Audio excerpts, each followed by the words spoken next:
오늘 사도행전 9장에 있는 말씀은 우리가 잘 알고 있는 사도 바울의 회심에 대한 그러한 내용입니다.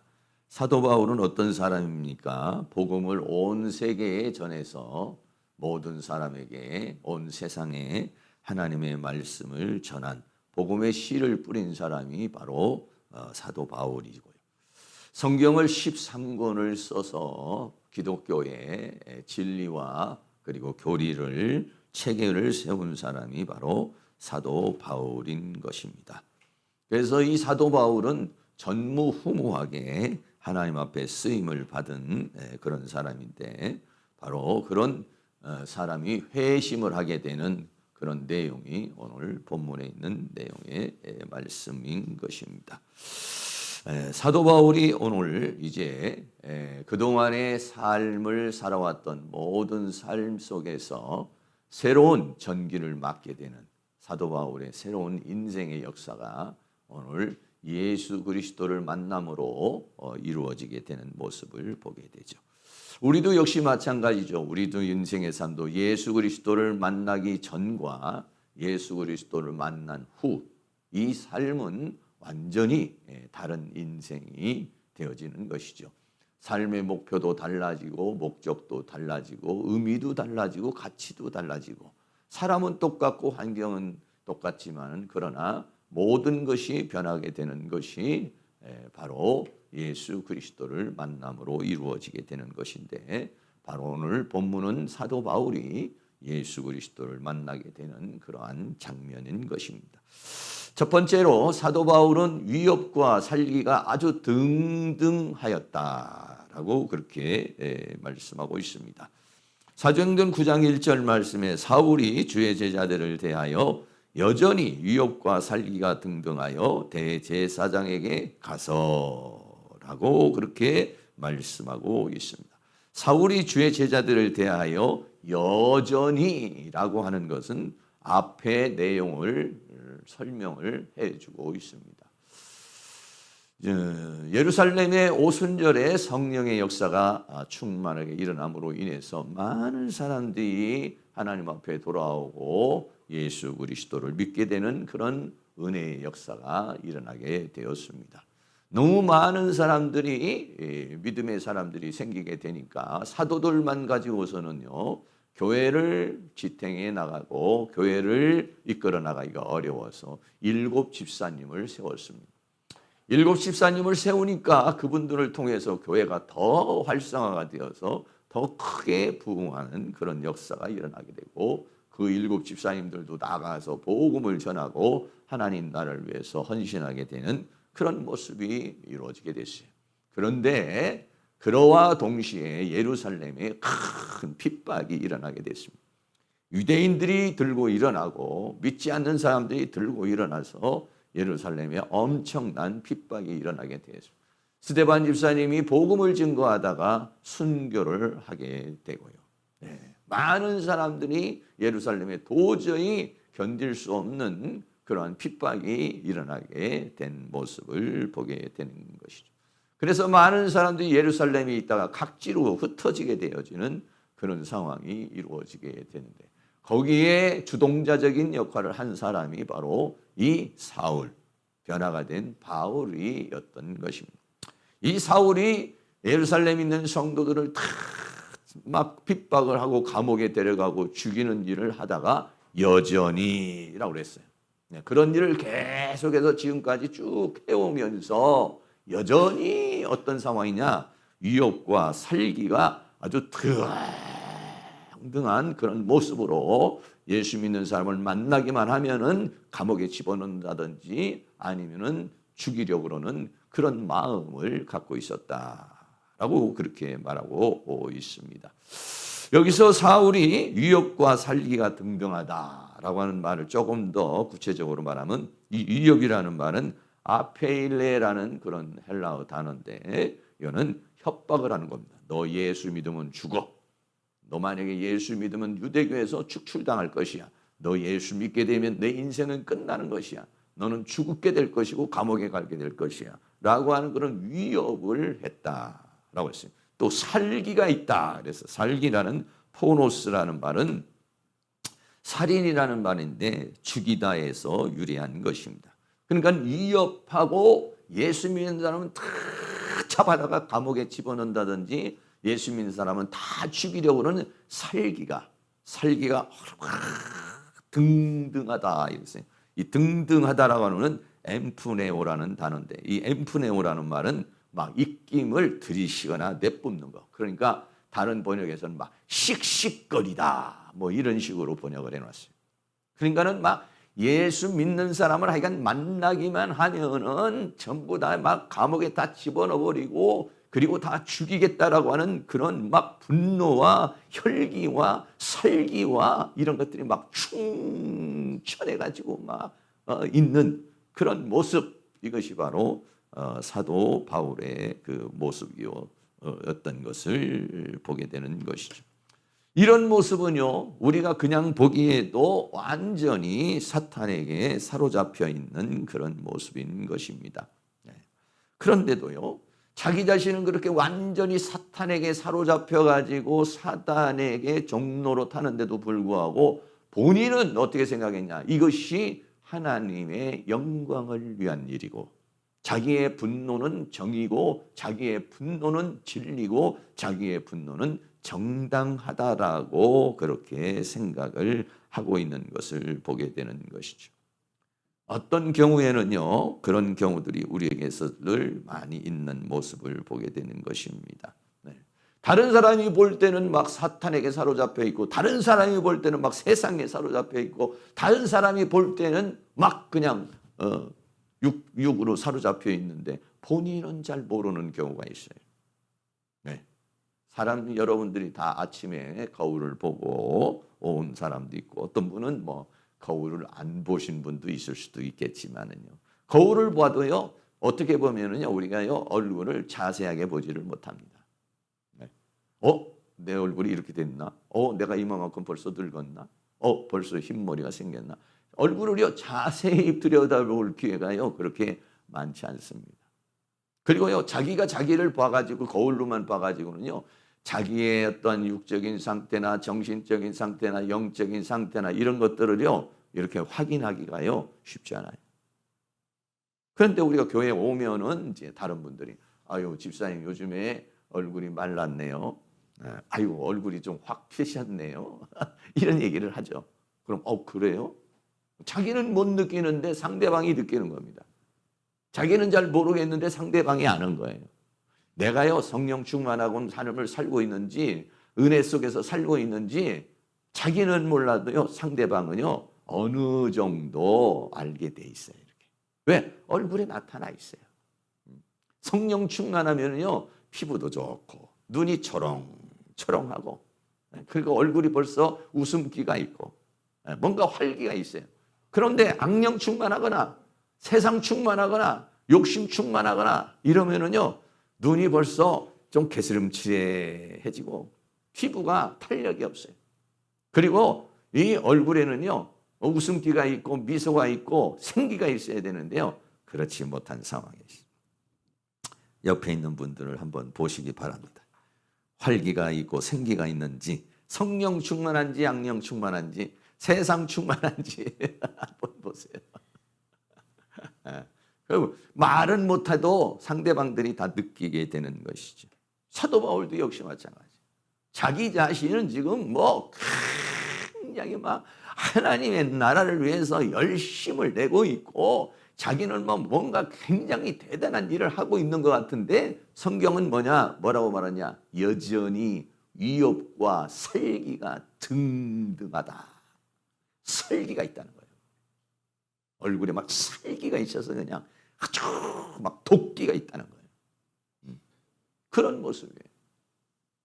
여러분, 우리가 그런 모습을 정말 그래서 사람은요 항상 집에 있는 같이 사는 가족들의 말이요 굉장히 귀담아 들어야 됩니다.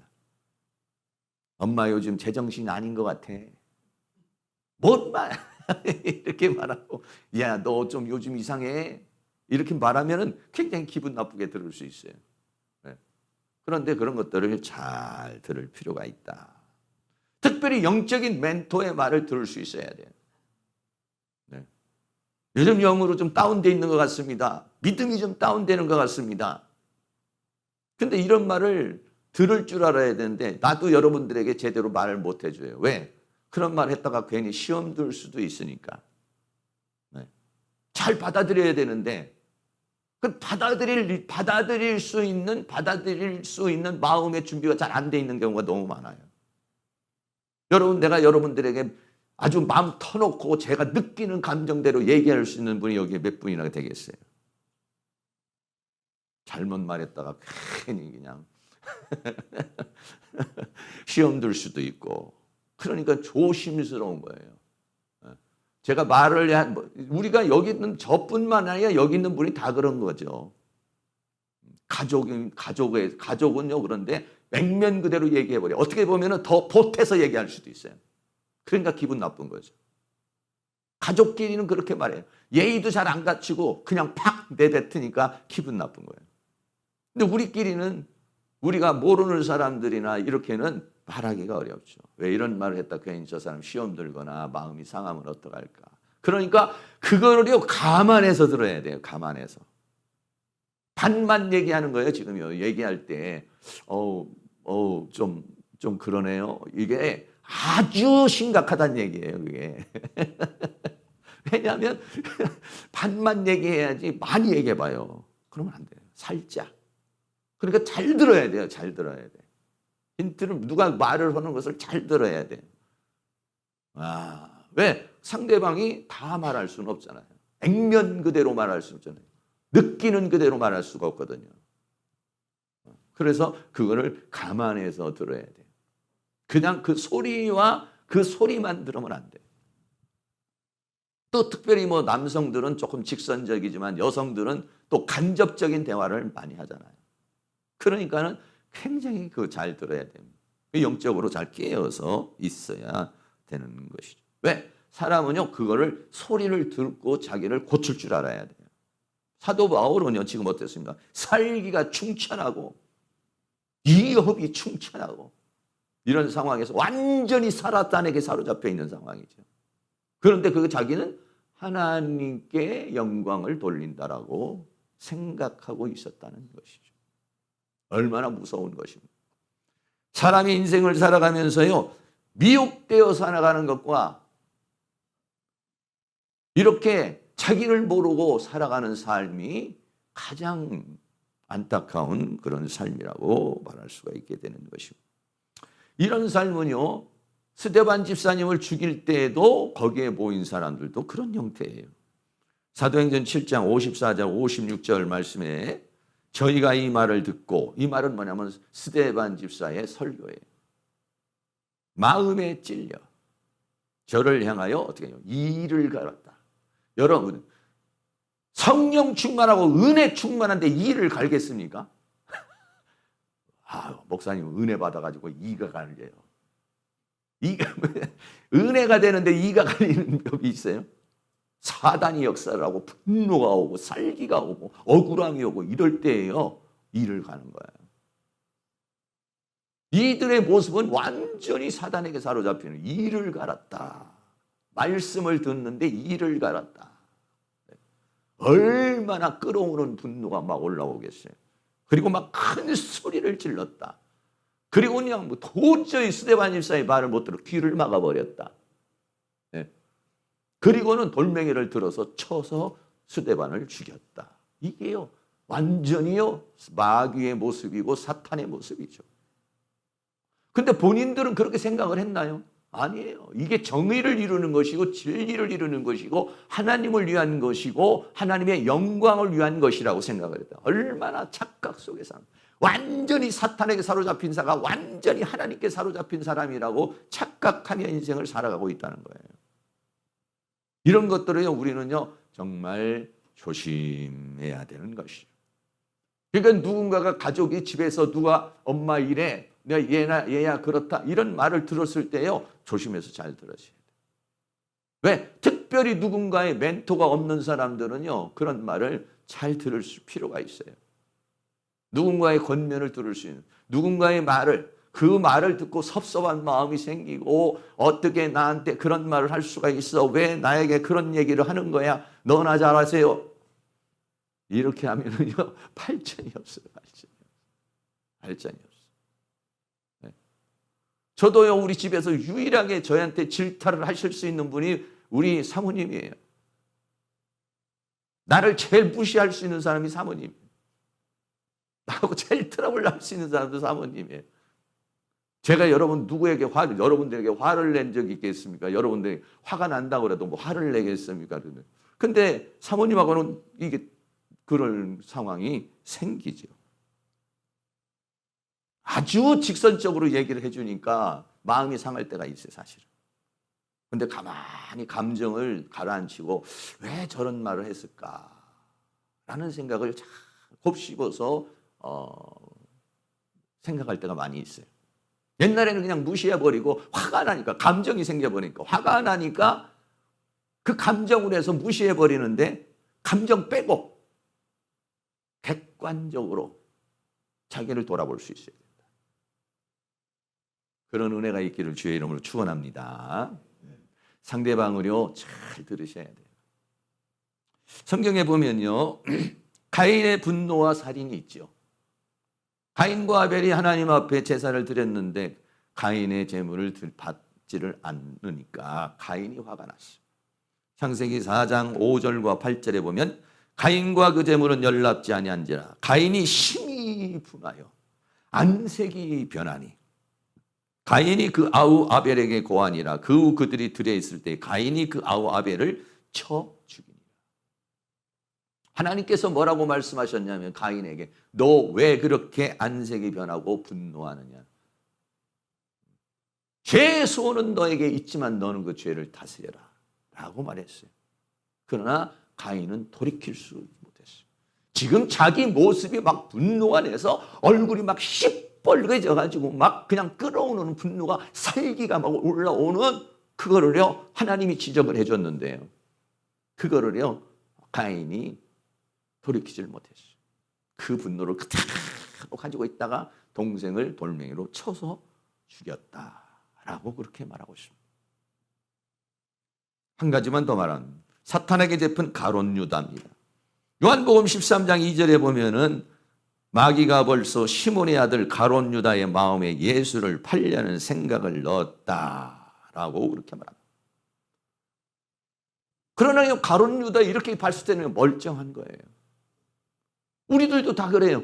사탄이 내게 어떤 생각을 주고 사단이 어떤 감정을 줘서 내 마음이 막 끌어올리기도 하고 어떤 정욕에 사로잡히기도 하고 욕심도 사로잡히기도 하고 막 어떤 상황이 됐는데도 겉보기에는 멀쩡해 보이죠. 그러나 성경은 딱 지적을 하는 거예요. 뭐라고 지적합니까? 마귀가 벌써 시몬의 아들 가룟 유다의 마음에 예수를 팔려는 생각을 넣었다. 보통 사람은 보이지 않지만 성경은 그렇게 보고 하나님은 그렇게 본다는 거죠. 그 영적인 상태가 어떤 상태냐? 이미 사단에게 그 생각이 사로잡혀 있는 상태다 이런 얘기예요. 그 예수님께서 회개할 수 있는 기회를 몇 번이나 주시죠. 그러나 가룟 유다는 돌이키질 못해요. 결국은 예수님을 팔고 결국은 그 양심에 또 가책을 받아서 자기 스스로 목을 매서 죽는 가여운 인생이 되는 모습을 보게 되는 것입니다. 우리는요 여기에서 여러분들이 가끔 그런 목장에 있는 목장이나 아니면은 누구에겐가 여러분들이 가끔 가다가 한 번씩 내가 혹시 잘못되면요 직선적으로 얘기 좀 해주세요. 내가 좀 문제가 있으면요 나한테 말 좀 해주세요. 이럴 필요가 있어요. 근데 저한테 그런 말을 하는 사람 한 사람도 없어요. 목사님 제가요 딴 길로 가거나 문제가 생기면요 어김없이 얘기 좀 해주세요. 어김없이 그냥 얘기해 주세요. 내가 그냥 듣겠습니다. 그럴 수 있는 분들이 없다. 대체적으로는 좋은 말 들으려고 그러고. 네. 그런데 우리는요 쓴소리를 들을 수 있어야 돼요. 저도 마찬가지예요. 저도요 좋은 얘기만 들으면 안 돼요. 저도 쓴소리. 아유 목사님 요즘 설교가 좀 현찮아 보여요. 기도 좀 들으시는 것 같아요. 뭐가 이런 것 같아요. 들을 수 있어야 죠 들을 수 있어야지. 가끔 가다가 우리가 김기성 목사님하고 사모님하고 이렇게 저하고 얘기하면 목사님한테 이제 뭐라고 설교를 뭐 좀 잘 좀 해라 뭐 이런 얘기가 나오면 그럼 사모님하고 해보세요. 쉬운가? 그러면은 아무 쌀이 없다. 근데 그렇게 하면 안 되지 사실은. 네. 그렇게 말은 그렇게 하겠지만 객관적으로 잘 생각을 해봐. 뭔가 좀 설교가 시원찮은가 보구나. 하나님, 내가 더 열심히 해야지. 이런 생각이 우리에게 필요해요. 예수님 당시에 예수님이 이 땅에 오셨을 때는요, 거기 있는 모든 유대인들이 거의 다가 다 미혹이 돼 있었어요. 다 독사의 자식이에요. 마태복음 12장 34절에 독사의 자식들아 너희는 악하니. 유대인들의 영적 상태는 독사의 자식이었어요. 네. 그런데 자기들은 하나님의 자녀라고 생각했고 하나님께 영광을 돌리는 삶을 살고 있다고 생각했는데 뭐가 왔느냐? 빛이 왔어요. 어둠만 있을 때는요 몰라요. 드러나질 않아요. 그러나 빛이 비춰지면은 그 어둠에 드러나 버려요. 비진리가 있을 때에는요 그 비진리가 진리인 것 같은데 진짜 진리가 와버리면은요 그게요 거짓말이라는 게 드러나 버리는 거예요. 예수님이 오기 전에는 빛이 오기 전에는 진리가 오기 전에는 다 감추어져 있고 그것이 사실이고 그게 진짜인 줄 알았는데 예수님이 와버리니까 전부 다 사람들은 독사의 자식이고 뱀이었고 외식하는 자들이었고 하나님 자녀가 아니라 마귀 자녀였던 거예요. 예수님이 그렇게 질타를 하니까 유대인들이 받아들였나요? 받아들이지 못하고 전부 다 결세반대해서 예수 죽이자, 빛을 죽이자, 빛이 없어야 우리 어둠끼리 살 수 있어. 진리를 없애야 이 비진리대로 살 수 있어. 이런 것이었죠. 그래 결국은 빛이신 예수님을 죽이는 거예요. 받아들이지를 못하는 거예요.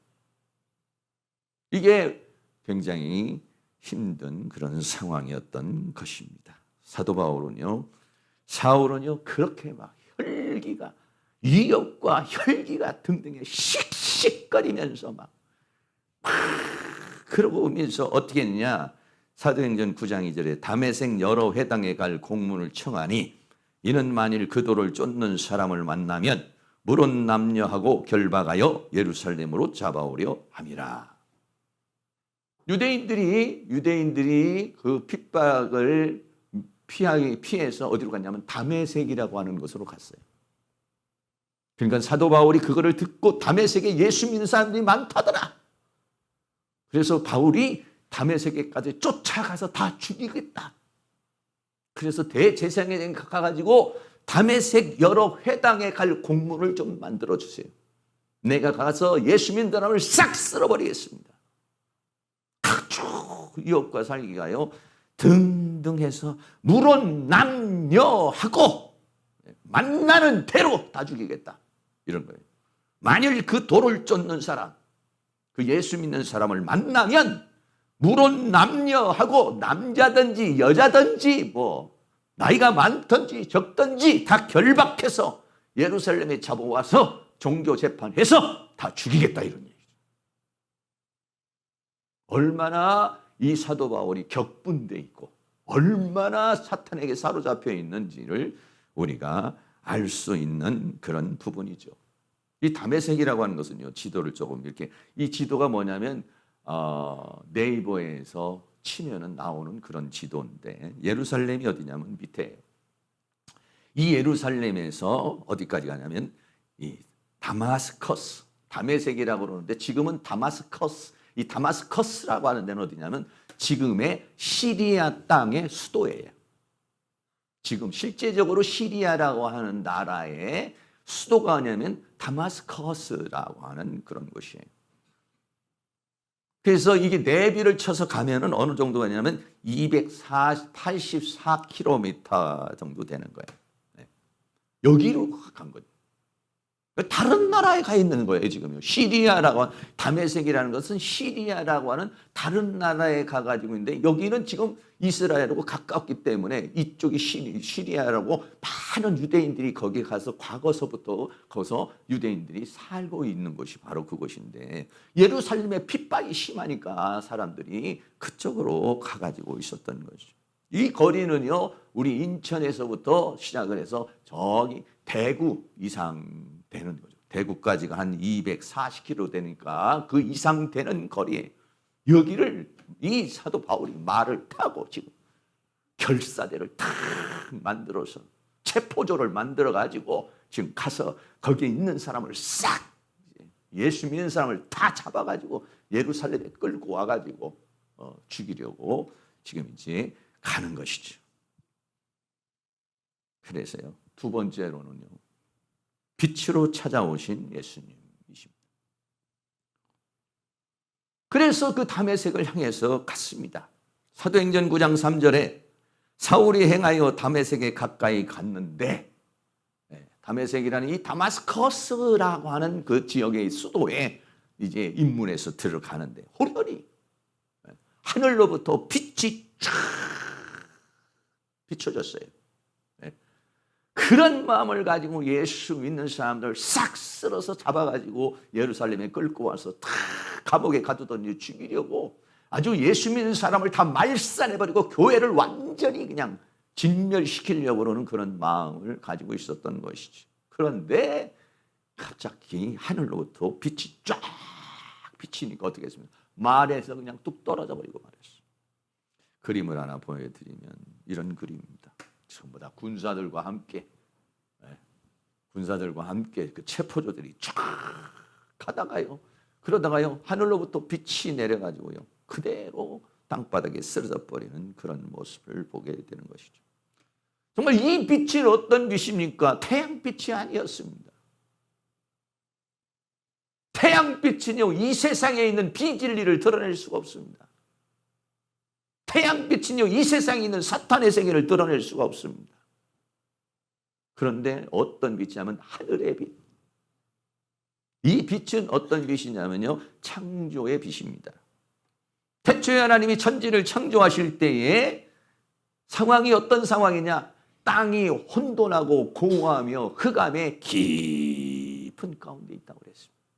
그때에 창세기 1장 3절 4절에 하나님이 가라사대 빛이 있으라 하시네.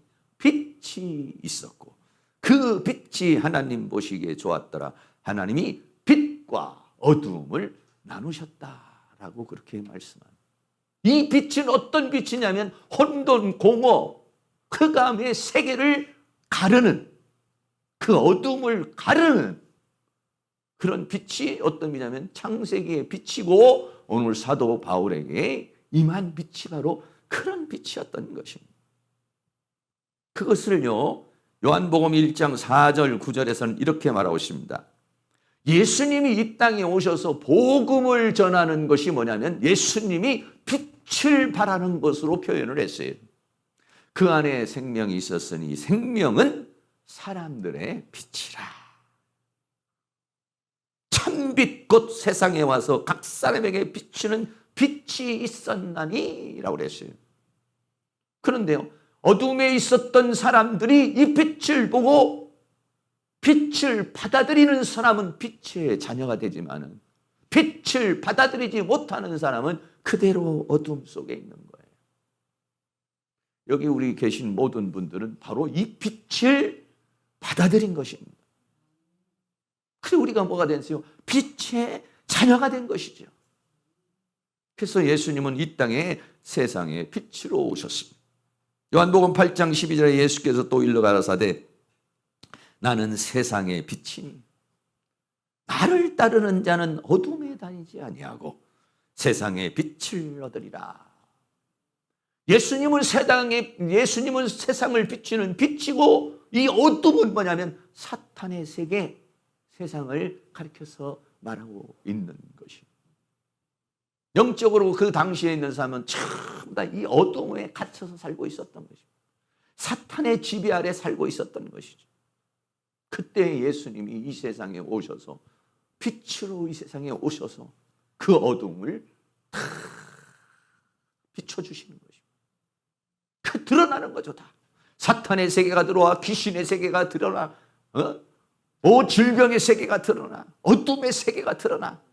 네. 이 빛이 오기 전에는요 드러나질 않아요. 우리도 역시 마찬가지로 빛이 오기 전에는요 내가 어둠 속에 있는지 내 생각과 내 감정과 내 철학과 내 사고와 내 인생이 사탄에게 사로잡혔는지 아무도 몰라요. 근데 빛을 받은 후, 예수 그리스도가 나에게 온 후, 그분이 빛으로 오고 진리로 오고 생명으로 왔을 때, 내가 이 어둠 속에 있었구나. 내가 이 사탄의 세계 속에 있었구나. 내가 이 비진리 속에서 살았구나. 내가 이 허무 속에서 살아가고 있구나. 이거를요, 예수를 알고 예수님을 통해서, 이 말씀을 통해서요, 그거를 깨닫게 되는 거예요. 이럴 때 얼마나, 이야, 정말 통탄할 일이죠. 이걸 만약에 우리가 몰랐다면. 그래서요, 그 빛이 임하셨어요. 그리고는 사도행전 9장 4절에 땅에 엎드러져 들음에 소리 있어 가라사대 사울아 사울아 내가 어찌하여 나를 핍박하느냐라고 묻습니다. 사울아 사울아. 그림을 하나 보여드리면 이런 상황이죠. 사울아 사울아.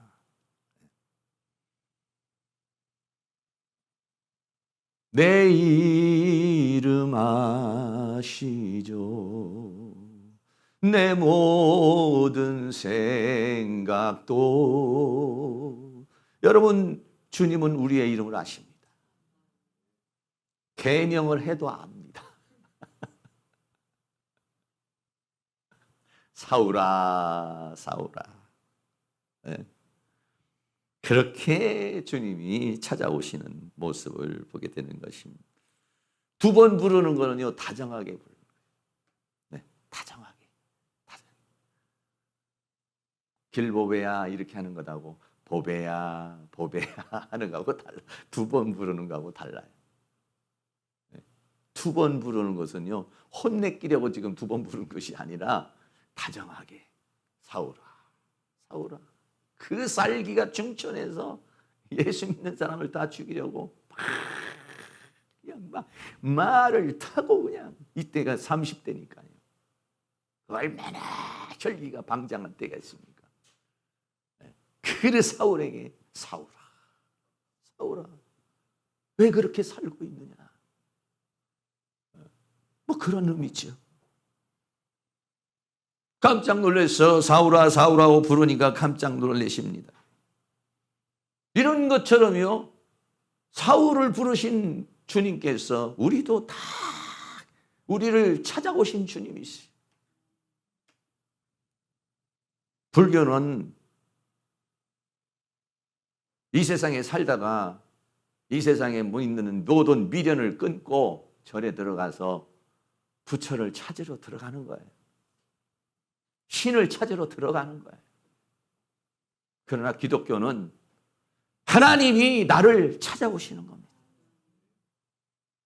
내가 하나님을 찾아갈 수가 없으니까, 내 힘으로는, 내 능력으로는, 내 지혜로는 하나님께 나아갈 수가 없고 하나님께 갈 수가 없으니까, 그렇게 우리는 미련한 자들이고 전적으로 타락한 존재이기 때문에 어떻게 합니까? 하나님이 찾아오시는 거예요. 여기 계신 분들 다 하나님이 찾아오셨지, 여러분 스스로가 하나님을 찾아간 사람이 누가 있습니까? 누군가의 전도자를 통해서, 어떤 환경을 통해서, 어떤 상황을 통해서 하나님이 우리를 부르셨기 때문에 오늘 다 여기에 이 자리에 있는 거예요. 나를 찾아오신 주님, 사울을 찾아오신 주님이요, 우리를 찾아오신. 성경에 보면 아브라함을 찾아오시는 주님. 창세기 22장 11절에 여호와의 사자가 하늘로부터 그를 불러 가로쓰되 아브라함아 아브라함. 아브라함이 이삭을 하나님 앞에 들여서 죽이려고 그러니까 하나님이 아브라함아 아브라함아 찾아오시는 주님.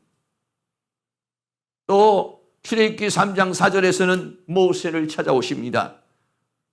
여호와께서 그가 보려고 돌이켜 오는 것을 보신지라 하나님이 떨기나무 가운데서 그를 불러 가라사대 모세야 모세야. 아브라함은 모리아 산에서, 모세는 호렙산에서, 호렙산에 있는 그 모세에게 찾아오셔서 모세야 모세야. 그렇게 찾아오시는 주님은 모세가 태어날 때부터, 아니 태어나기 전부터, 그러니까 왕궁에 있을 때부터, 또 광야에 있을 때부터 다 보고 계시고 아시는 주님께서 때가 되어 찾아오신 것이죠. 우리는 다 그런 하나님의 주권 속에 있고 은혜 속에 있습니다. 신약에 오면은요, 삭개오를 부르시는 모습을 봅니다. 누가복음 19장 5절에 예수께서 그곳에 이르사 우러러보시고 이르시되 삭개오야 속히 내려오라.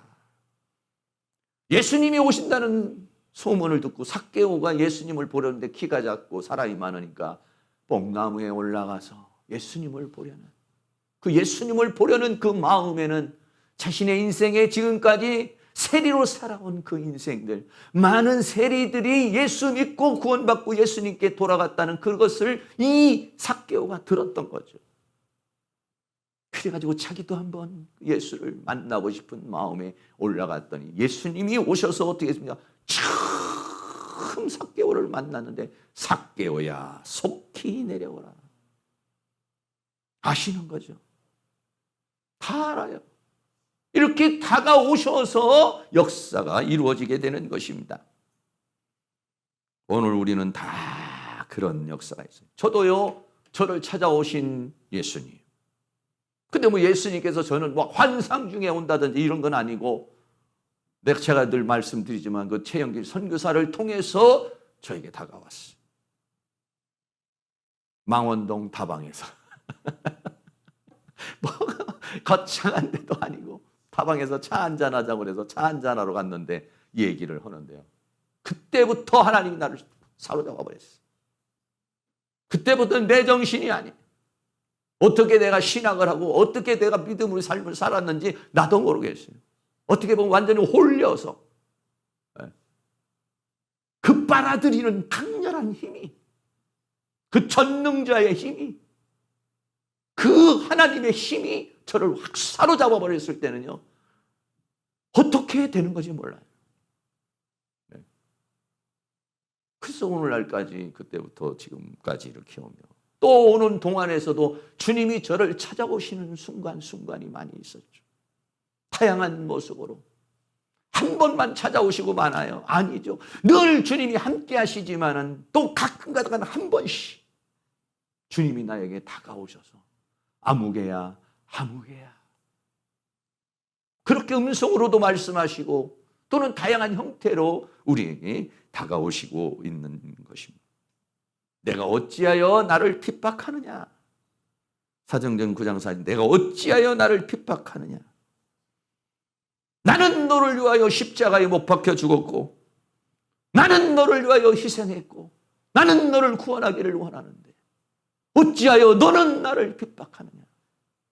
어찌하여 너는 믿음의 사람들을 사로잡아 가려고 그러고, 어찌하여 너는 나를 알아보지 못하고, 어찌하여 너는 나를 믿는 사람들, 교회를 잔멸하려고 여기에 왔느냐?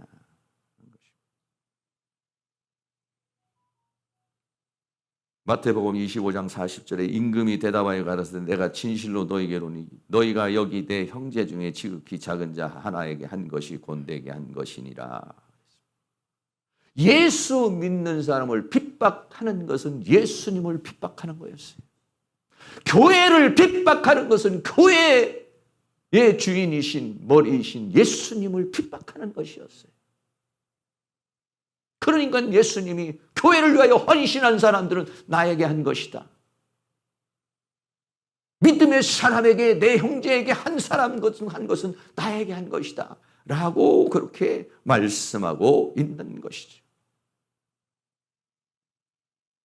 사도 바울은 사도행전 9장 5절에 대답하되 주여 니시오니까 가라사대 나는 내가 핍박하는 예수다. 예수 믿는 사람 다 잡아 죽이려고 했고, 예수는 십자가에 못 박혀 죽은 죄인이고, 이단 괴수고, 그래서 지금 그들을 다 몰살시키려고 하는데 예수님이 살아계신 거예요. 그리고 자기에게 차가우신 거예요. 사울아, 사울아. 초자연적인 역사를 통해서 다가오게 됐을 때 사도 바울은 완전히 거기에서 까무라쳐버린 것입니다. 하나님, 예수 믿는다는 놈을 체포하러 갔다가 사울이 성령의 빛이 사로잡혀 버렸어요. 오늘 우리도 역시 다 이렇게 사로잡혀서 오늘 여기까지 믿음의 삶을 살아온 것이죠. 사도행전 9장 6절에 내가 일어나 성으로 들어가라 행할 것을 내게 이를 자가 있느니라 라고 그랬어요. 이때는 완전히 이제는 사도 바울은 무장 해제된 상황에서 살기와 등등한 사람의 입장이 아니라 그때는요 눈이 가려져서 자기가 이제 스스로도 걸어갈 수 없는 그런 상황에서 사람들의 부축을 받고 그 성으로 들어가게 되는 모습입니다. 사도행전 9장 7절에 같이 가던 사람들은 소리만 듣고 아무도 보지 못하여 말을 못하고 섰다. 어떤 면에서요 하나님이 우리에게 찾아오시는 것은 1대1의 관계. 어떤 사람이 많은 사람이 복음을 들어도 그 중에 한 사람 1대1 하나님과의 나의 1대1의 관계요, 인격적 관계요. 네. 그런 관계 속에서 거기 있는 모든 사람들은요 그걸 몰라요. 그런데 이 사도 바울에게만 집중된 하나님의 역사였던 것이죠. 오늘 우리가 다 그러한 상황에 이 자리에 있는 줄로 믿습니다. 할렐루야. 다시 한번 우리가 뒤돌아보면서 나를 찾아오신 주님이, 내가 주님을 인격적으로 만난 날이 언제인가? 주님이 나에게 찾아오지 않는다면 우리가 여기 올 수가 없어요. 내 이름을 불러주시지 않고 나에게 찾아오셔서 주님 자신을 우리에게 계시해 주지 않으면, 주님 자신을 나에게 보여주지 않으면 인간의 지혜로는요 하나님을 알 수가 없어요. 나 같은 죄인을 찾아오셔서 우리를 불러주시고 우리를 이 믿음의 삶으로 이끌어 오신 주님께 감사를 드리고 찬양을 드리고 영광을 돌리고 그것을 다시 한번 깊이 생각해서 믿음의 삶, 이 어둠의 세상 속에서 믿음으로 잘 승리할 수 있기를 주의 이름으로 축원합니다. 결론입니다. 사도 바울은 유혹과 살기가 등등한 그러한 상태에서 다메섹을 향해서 가고 있었고, 주님은 빛으로 바울에게 다가오셨습니다. 빛으로 오신 예수님. 이때부터 이제 사도 바울은 새로운 인생, 새로운 신앙, 새로운 삶으로 바뀌어지게 되는 것이죠. 오늘 우리에게도 그러한 은혜의 역사가 있었다는 사실을 깊이 생각하면서 처음 나에게 찾아오신 주님, 그 사랑과 그 은혜의 감격을 가슴에 푹 담고 늘 승리할 수 있는 은혜의 역사가 일어날 수 있기를 주의 이름으로 축원합니다. 어두운 세상에 빛으로 오신 예수여, 다 같이 찬양하겠습니다.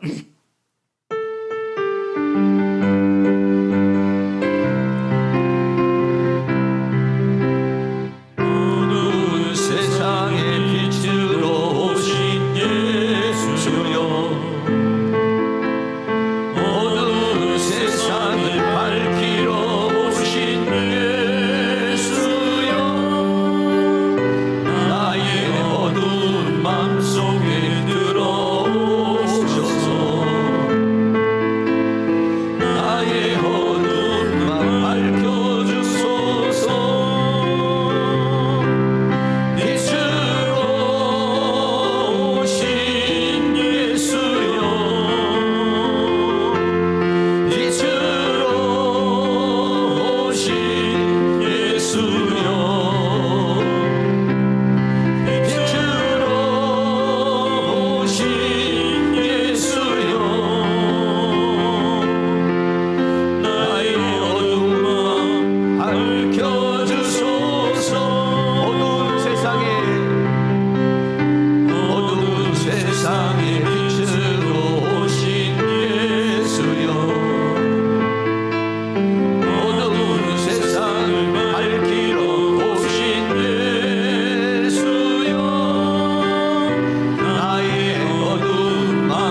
세상에 죄악된 세상에 빛으로 오신 예수여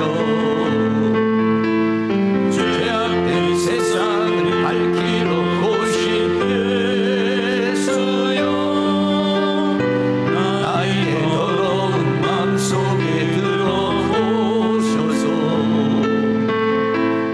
나의 더러운 마음 씻어주소서 빛으로 오신 예수여 빛으로 오신 예수여 빛으로 오신 예수여 나의 어두운 마음 밝혀주소서 빛으로 오신 예수여 빛으로 오신 예수여 빛으로 오신 예수여 빛으로 오신 예수여 나의 어두운 마음 밝혀주소서. 할렐루야.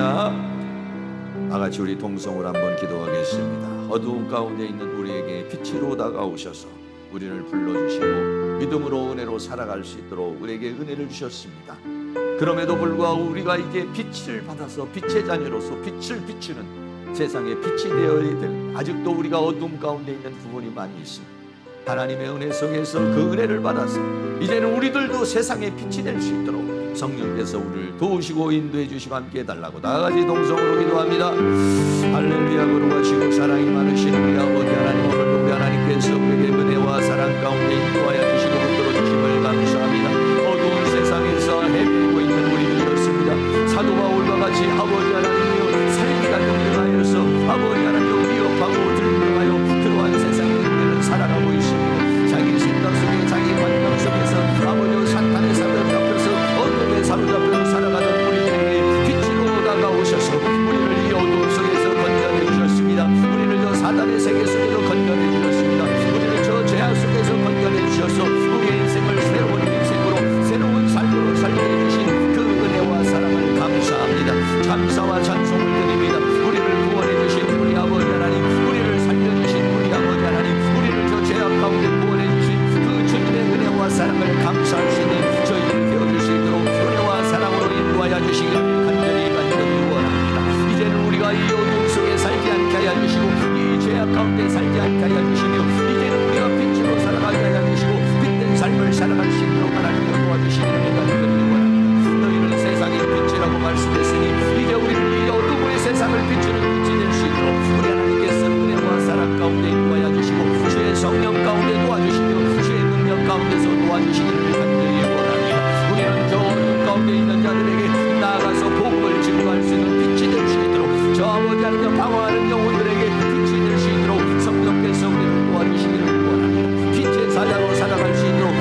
사랑과 은혜가 많으신 아버지, 어두운 세상 가운데서 이리 방황하고 저리 방황하고 사탄에게 사로잡혀 비진리에 또 고집과 사상 속에 있었던 우리들에게 빛으로 우리에게 다가오셔서 우리를 구원해 주신 주님의 은혜와 사랑을 감사드립니다.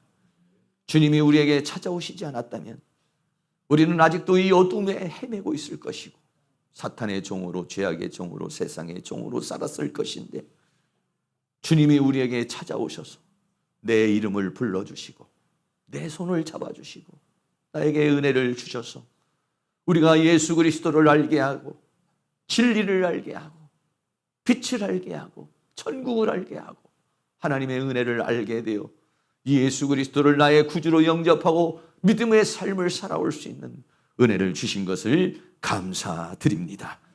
이제는 더 이상 우리들이 어둠 가운데 살지 않게 하여 주시고 빛 가운데 살아갈 수 있도록 하나님 도와주시기를 원합니다.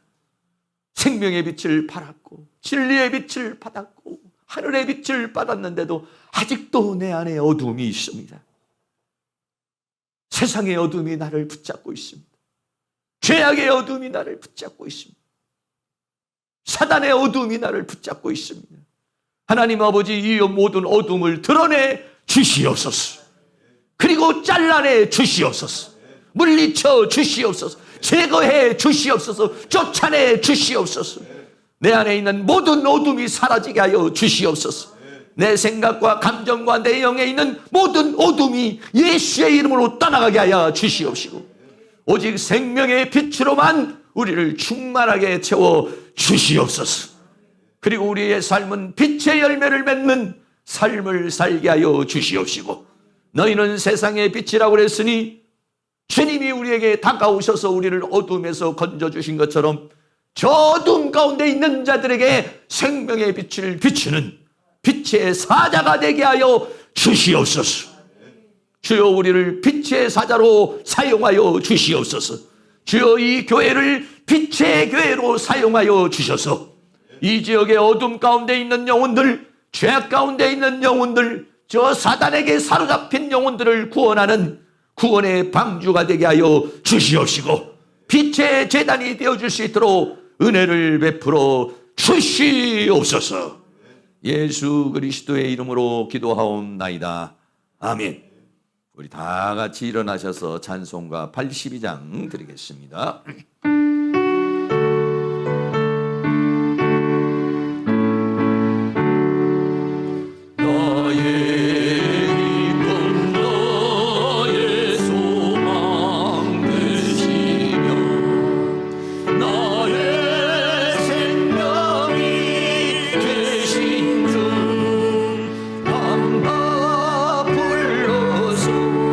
찬송을 드려도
소망